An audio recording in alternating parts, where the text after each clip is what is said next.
This program was first broadcast on Canterbury's access media station, Plains FM, and was made with the assistance of New Zealand On Air. Hello everybody, and welcome to God is Not Absent, a podcast in which we share stories of faith in the lives of New Zealanders today. This podcast is hosted by me, Apurva Patel-Kana, a young woman who has embarked on her own journey with God and is incredibly curious to know if God really is as dead or absent as many Westerners seem to think. I'm hoping that through this podcast we'll see how vibrant and how real God really is. Because if God really is not absent, well then, that changes everything. Well, hello everybody, and welcome to another episode of God is Not Absent. This week we have Judi Aitken joining us. Welcome, Judi. Thank you. It's good to be here. Yeah. So I know Judi from church. We became friends a couple of years ago, and Judi is pretty amazing. She has an incredible faith, and she's super talented, and she has... if you know her, you know that she has a really kind, gentle soul, and I'm really excited for you to be here, Judi. Oh, thank you. Yeah, Judi, do you want to tell us a little bit about yourself, what you're up to right now? Yeah, so my name is Judith, and I guess I live in Christchurch. I was born in Blenheim. I have a sister, she's in Nelson at the moment, so yeah, we were very close growing up, so that's pretty cool. And I have two older half-brothers. They're pretty cool. They're overseas at the moment. And yeah, I'm studying nursing, very close to the end of my degree, which is kind of crazy, a little bit terrifying. But yeah, I guess that's some stuff about me. Mm-hmm. Awesome. Yeah. Now, Judi, I asked you if you had an embarrassing story to share about yourself, which is, I get that I kind of put you on the spot, and it's kind of a brave thing to do, sharing an embarrassing story of yourself with everyone. But do you have one? Yes, I do. Thank you for acknowledging that it's like kind of embarrassing, I guess. The story happened, I think it was last year. I was having a little bit of a down moment in my faith, and I was just thinking throughout the day, I really want God to come through for me. And I was just kind of praying about it, kind of just hoping that God would come through, I guess. And I was going to mail a letter to my grandma at the post office in Riccarton. And it happens to be kind of new and has other parts of it, and including like a little, I guess, meeting room, big kind of area, I don't know. And I remember I went to go post the letter, and then I heard worship music inside that building, and I was quite shocked by this, and I was like, wow, this must be a God moment. So I asked them what it was about, and they said, oh, it's some church thing. So I said if I could go in, and then they said yes. I don't know why they said that, but I decided to go in, and I joined in on the worship. I sat in one of the, oh no, I stood with the rest of the people, and I stood there and I sung. I joined in on their worship until someone tapped me on the shoulder, and they were like, excuse me, this is an Arise Leaders meeting. It was so embarrassing. I left, and then I cried. But yeah, looking back on it now, it's really funny. But in the time, I was like, wow, God, you really just did that to me. I've heard this story before, and I just think it's the best story ever. And I think the bit that cracks me up most is when you just say, yeah, and then I cried, just so matter-of-factly. Yeah. No, I think it's a great story, and I love your bravery to actually like go somewhere new and just stand with people you don't know for worship. You know, thanks. All for God's glory. Definitely. Awesome. So, Judi, you touched on this a little bit when you introduced yourself, but do you want to tell us a little bit about what your childhood was like and what it was like growing up for you? Yeah, so I grew up in quite a small town. My primary school was especially quite small, and yeah, a lot of people don't know this about me, but Jackie and I, that's my sister, we grew up behind a little fish and chip shop. So yeah, I guess that's one part of my life that is quite interesting. Yeah, did you grow up speaking English or yeah. other languages? Actually, I did. I spoke a little bit of Tagalog when I was little with Jackie. I don't really remember that much of it, but I remember being told at school that I said some words wrong, so I guess that made me kind of stop speaking in Tagalog. Oh. Kind of deterred me a bit, but yeah. My mum's Filipino, my dad's Kiwi. Maybe if I should clarify that. No, that's very cool. So when do you think you first started recognizing that you and God had a personal relationship? Yeah, so we grew up in a Christian household, which was cool. Didn't really mean much to me when I was a little kid, to be honest. It just meant we went to church really on a Sunday and I guess prayed a bit. So yeah, I started taking it kind of more seriously when I got into my later teens. It was kind of hard for me to find my identity in Christ and like being a Christian through those like teenage years, because a lot of my friends weren't Christian. So I found that kind of confusing, and I didn't really want to be an outcast, so I kind of put it behind me in a way, kind of ignored it, but it was something that I wanted to take more seriously, and yeah, I'm glad that I can now. Yeah, that's awesome. What made you want to take your faith more seriously? I guess I remember reading the Bible as a kid and growing up, and I guess I remember reading how impacting some of the stories are and how like it makes God so powerful and awesome and just all the miracles that he does. And well, my family chose to believe that, and I guess I did too, so yeah, I guess that made me want to take my faith more seriously. Did your sister have an impact on your faith?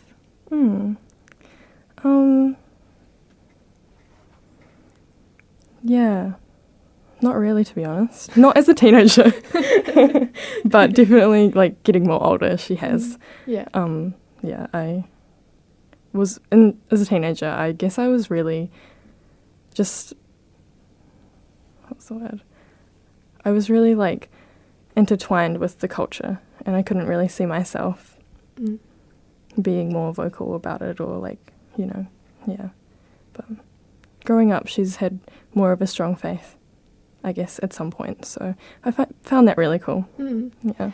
So can you tell me a little bit more about what life was like for you in high school and what were the ups and downs of your high school experience? Yeah, I guess I probably had quite a normal high school experience. I kind of struggled with some friend groups. I didn't really know my place in some of them, so that was kind of interesting. I was quite moody as a teenager. I can't imagine that. I was such an angry teen. Oh. Yeah. I think it just comes with growing up, to be honest. Yeah. Yeah, my high school experience was pretty cool. I went to an all-girls high school, so sometimes it was like kind of catty, I suppose. But yeah, I guess I did enjoy it. Like, I don't regret it. But yeah, in year 13 actually, I had like a mental health spiral, which kind of caused me to drop out or not continue going to school. I continued with health school, but that's a little bit different. And yeah, so that was quite different for me. So how did you feel that year with your relationship with God? Were you mad at God with your mental health issues? I guess I was just, yeah. I felt really lonely in my faith. I felt like God almost abandoned me. And yeah, I guess I was really upset about that. But he was there with me throughout the whole entire time. Like, I can look back and think of things that happened that were kind of scary. And just knowing that I'm here now, where I've been able to study nursing and hope to be in mental health nurse, I know that God's really had his hand on me all my life, so that's pretty cool. Yeah, so tell us a little bit more about your nursing experience and what it was like for you to come to Christchurch from Nelson. Yeah, so I decided to come to Christchurch because Jackie was here, so that was kind of one of the reasons, but also to study nursing. So yeah, I guess I've prayed about it a lot, and especially recently, now that I'm finishing the degree, that God would lead me wherever he wants me to be so that I can have the most impact for his kingdom. What does that mean to you, to have an impact in his kingdom? Yeah, I guess it means to be able to show his love to people that maybe some others wouldn't be able to show love to them. Like, I guess some people call people with like mental health illnesses difficult and hard to work with, but having been through some of those experiences myself, I think I can now show them a different kind of like care, and yeah, I just really hope to be able to show them God's love throughout nursing. That's really cool. I know that nursing, especially in the past few months, hasn't been the easiest for you to study. Where do you think you've seen God in that? Because I know you were doing a lot of questioning about whether this was the right place for you to be in. Yeah, definitely. I've had some very difficult moments and it's been really hard, but afterwards I just have to remember to continue worshipping and praising God and just thanking him for how I'm where I'm at. I remember in particular there was one day I was on an evening shift and everything just started to compile and lots of tasks I had to do, and it seemed to be getting worse as the shift went on. I remember walking down the ward and I was like, in my mind I was like, God, please come through, please just help me get through this shift, please help things go right. And the shift got worse. Oh no. Yeah. It just happens like that sometimes. Yeah, definitely. I felt really challenged, even a little bit mad, but I remember biking home, coming to terms with it. I actually thanked God and I was like, God, thank you for that shift, thank you that it was hard, thank you that I'm finished now, and yeah, thank you that I'm on the other side. So yeah, I don't know. Why did you thank God that it was hard? I'm curious. I guess I thanked him that it was hard because I was able to actually do the stuff that I needed to do. Yeah, and I was just very grateful to have been able to finish it, really. Yeah. And so how do you feel about nursing now that you've finished? Congrats, by the way. Thanks. Yeah, I feel quite excited and nervous about the future, but I've been praying lots that God would just lead me to where he wants me to be, so I really hope that would that would be able to happen. But you know, if God doesn't lead me into nursing, then that's okay as well. Yeah. If he does want me to be an arborist, no, probably not, but yeah. Is that like a tree cutter or something? Something like that, yeah. Oh my gosh. I love that. Thanks. I just wanted to take it kind of back into your childhood and high school life, but I know that one thing that you're really passionate about is gymnastics, and you are amazing at it. I've seen your videos and you're actually so amazing. Thank you. And you were really heavily involved in that. That was a major part of your life. And you had an injury that meant that you couldn't continue to the level that you wanted to do it at. So can you tell me what that experience was like, and did you see God in that, or? Yeah, that was quite a debilitating injury for me. I did my knee and I had to stop doing gymnastics it was in year 13, the really hard year that I had. I struggled. Yeah, I was really involved with gymnastics, so to not be able to do it anymore was quite soul crushing. And to be honest, I don't remember what I thought about in my faith, but yeah, I'm grateful that it happened. But I really don't remember if I was like prayed about it lots or not, but I just remember being quite upset about the whole scenario. Why are you grateful that it happened? I guess all the things that have happened in my life I'm just grateful for, because it means that I'm here now. So what would have happened if you continued with gymnastics, do you think? I think I probably would have been more sad. The level that I was at was quite difficult, and I think I was getting to a point where I didn't enjoy it that much. Of course, I still found it fun, and like thinking back on it now, I really did love like flying and flipping through the air. Mm. But yeah, I think it was a good time to stop. Mm. I know that this is kind of on a different tangent, but I know that you've written lots of poetry before. How do you think that helped you process the things that you were going through at that time? Yeah. And was any of that poetry dedicated to God, or? Yeah. I did write one poem that was kind of dedicated to God. It was just about his creation, the earth, and the sunrise and the sunset and how beautiful it is in the morning on the beach. I was just so overwhelmed by how amazing and how beautiful he could make this world, so decided to put that into words. Don't think it was actually that good, thinking back on it, so I won't share it. But yeah, definitely probably could write more poetry dedicated to God. I think I tend to just stick to praying, though. Yeah. I think just talking to you right now, it's really interesting to me that I think a lot of people knowing you would be surprised that you do get mad, that you do get angry. And I think it's important to see that side of things, especially in a faith aspect, because we can't just be happy all the time. Yeah. And there are real problems that we have and real struggles that don't make sense to us and we don't understand where God is. And I was just wondering, how do you meet with God in those moments when things aren't going right and you're not able to trust him? Like, how do you meet with him? Yeah, there are definitely moments where I get angry. I am quite a jealous person, so I think that's definitely something that is one of my downfalls. And I realise it in the moment, and I know it's not from God because it makes me feel like ugly on the inside, which is not really that great.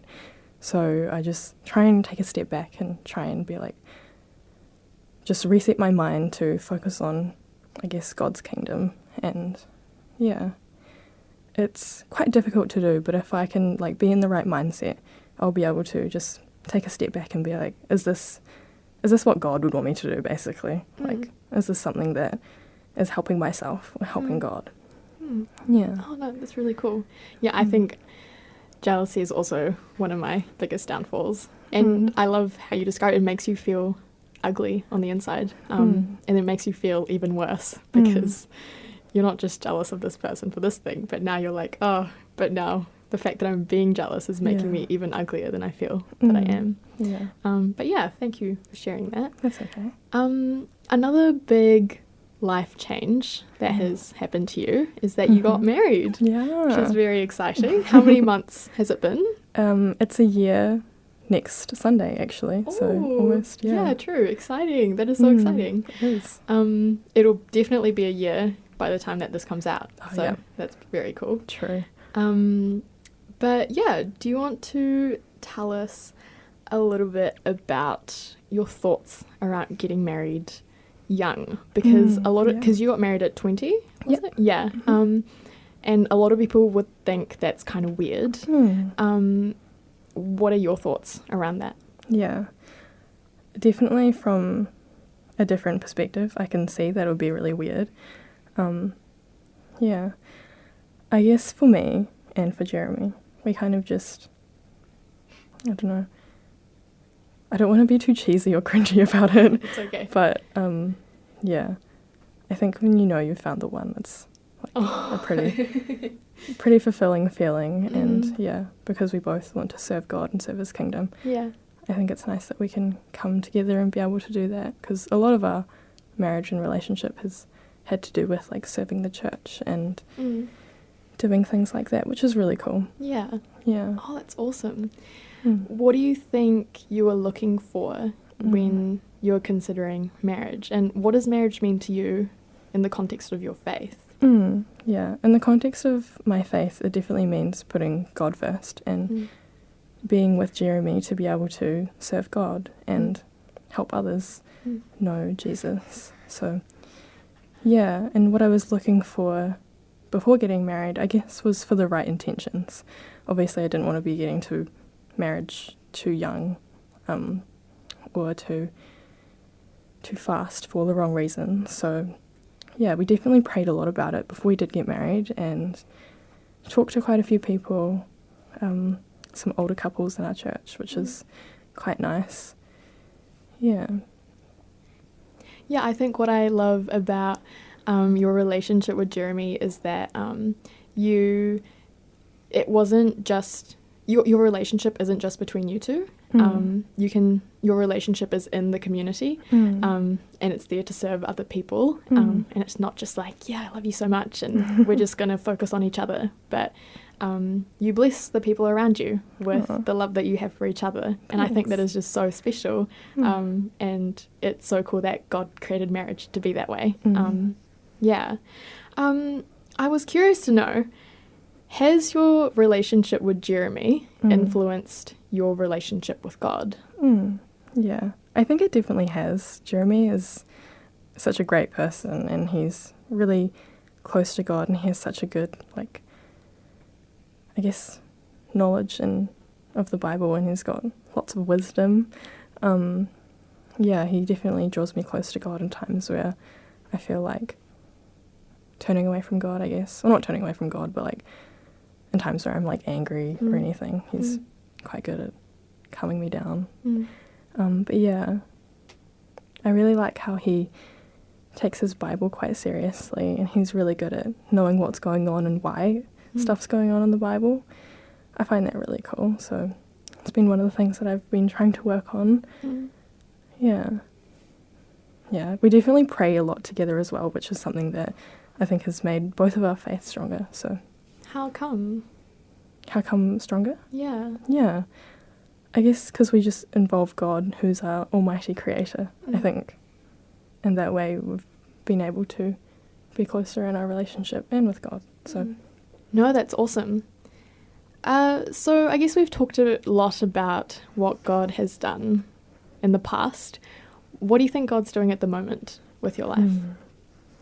Yeah, I think God is just working in his mysterious ways. I think he's happier, I guess, that I'm praying more. I think that's really drawn me close to him, which feels nice, I guess. Yeah. God has been doing like fun little coincidental moments in my life which make me realise that, he's in control of everything and makes things work out for the better for me because he cares about me. Jeremy and I were just in Dunedin. We got back last night, but a really funny thing happened, and I went to visit Elim Church. So that was nice, and the worship was great. I loved it. It was so good. I even stayed, because we went to the 9 o'clock, and then I stayed for the 11 for the worship then. Dang. So it was really good, Wow, okay. Yeah, and the sermon that they did, it was on Daniel, which tied really nicely to what we're doing in our church at the moment on Revelation. It just really linked the prophecy well, and I thought that was really cool because, it just made me feel like God's working in my life and helping me to grow in my spirit. So, does that make sense? Yeah, totally. Yeah, he's helping you, get your biblical foundation really solid and teaching you a lot about who he is and about all the different ways that he works, which is really awesome. Cool. And for those of you guys who don't know, Daniel and Revelation are books in the Bible. And they share a lot about what God's doing in our lives and what he will be doing, which is pretty cool. As we're coming to the end of the episode, Judi, would you like to share a worship song and tell us what it means to you to end the episode?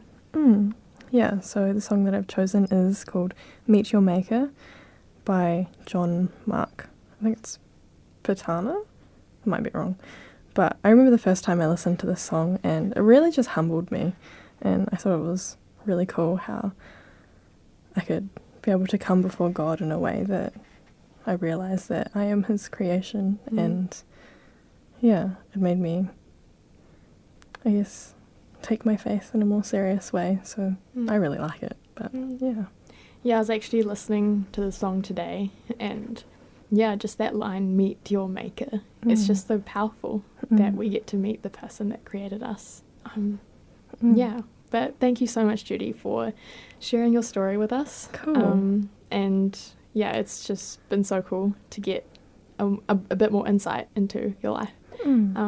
But yeah, we hope you guys enjoyed this episode, and we hope you enjoy the song. See you next time.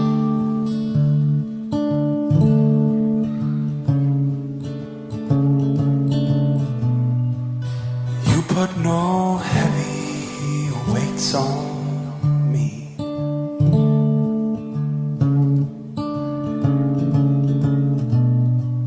You say come, rest and receive.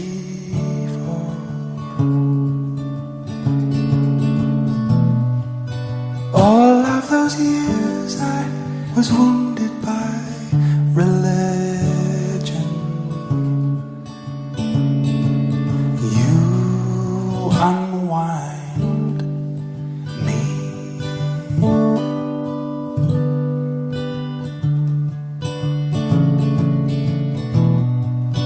You calm all my striving, yes, and you lay your peace over me like blankets, oh, yeah, and you put an end to my pretending show. You are the least religious person that I know. Yeah.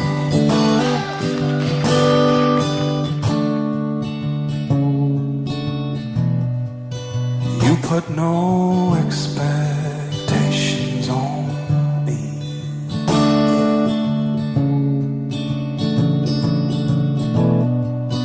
You say, son, I want you free.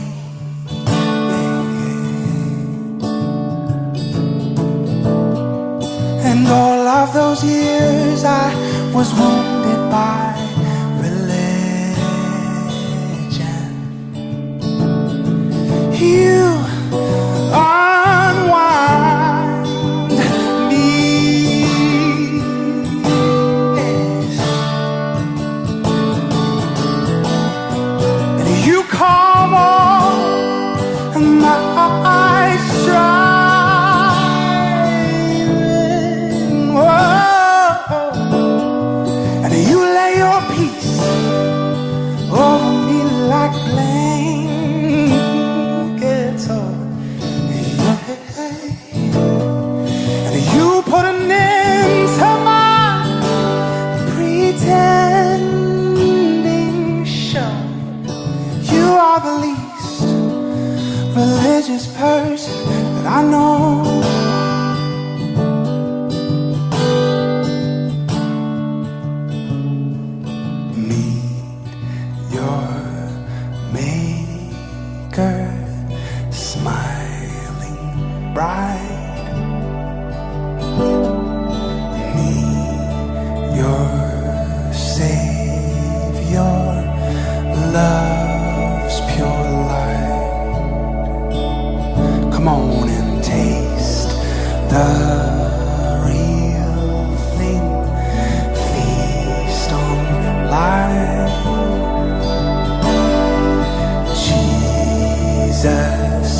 person that I know, yeah. You are the least religious person that I know now.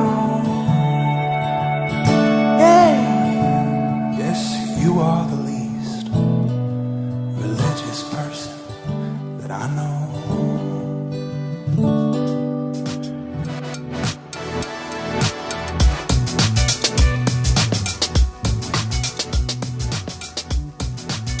Thank you for listening. Tune into our episodes every other Sunday at 12:30 p.m. on Plains FM 96.9. Otherwise, catch us on Spotify or Apple Podcasts.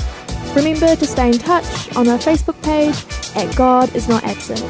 See you guys later in our next episode.